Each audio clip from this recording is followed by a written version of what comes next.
കാർഡ്ബോർഡും കുറച്ച് പേപ്പേഴ്സും ഉണ്ടെന്നുണ്ടെങ്കിൽ നമുക്ക് സിമ്പിളായിട്ടൊരു പെയിൻറ്റും വാൾ ഡെക്കോർ ചെയ്താലോ.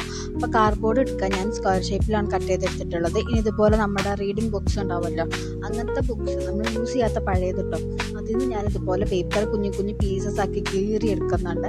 എന്നിട്ട് ഞാനിങ്ങനെ ഈ കാർഡ്ബോർഡിലേക്ക് ഗമ്മ് തേച്ചിട്ട് ഓരോന്നായിട്ട് ഒട്ടിച്ചു കൊടുക്കുന്നുണ്ട്. ജസ്റ്റ് എല്ലാ ഹോൾസും കവർ ചെയ്ത് കൊടുക്കുക, നല്ലോണം ഗമ്മ് വെച്ചിട്ട് സെക്യൂർ ചെയ്ത് കൊടുക്കട്ടെ. ഇനി റെഡ് പെയിൻറ്റ് യൂസ് ചെയ്തിട്ട് ഞാനിവിടെ റൈറ്റിംഗ് കൊടുക്കുന്നുണ്ട്. നിങ്ങൾക്ക് ബ്ലാക്ക് പെയിൻറ്റും കൊടുക്കാം, ഭംഗിയുണ്ടാവും കേട്ടോ. ഞാൻ പിന്നെ ഇങ്ങനത്തെ കോട്ട്സ് പിൻട്രസ്റ്റിൽ ഇഷ്ടം പോലെ ഉണ്ട്, നമുക്ക് ഇഷ്ടമുള്ളത് ഏതെങ്കിലും സെലക്ട് ചെയ്യുക. കുറേ ഡ്രീംസിനെ പറ്റിയും ആർട്ടിനെ പറ്റിയും ഒക്കെ ഉണ്ട്. ഞാൻ just think outside the box എന്ന് പറഞ്ഞിട്ടൊരു കോട്ടാണ് എഴുതുന്നത് കേട്ടോ.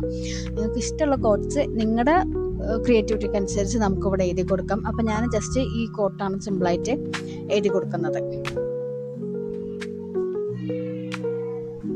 അപ്പം ഇത് ഇത്രയേ ഉള്ളൂ ചെയ്യാൻ വേണ്ടിയിട്ട്, നല്ല സിമ്പിളായിട്ട് നമുക്ക് ചെയ്ത് കൊടുക്കാം. അപ്പം നമുക്ക് ഫൈനൽ ലുക്ക് കണ്ടാലോ. ബൈ.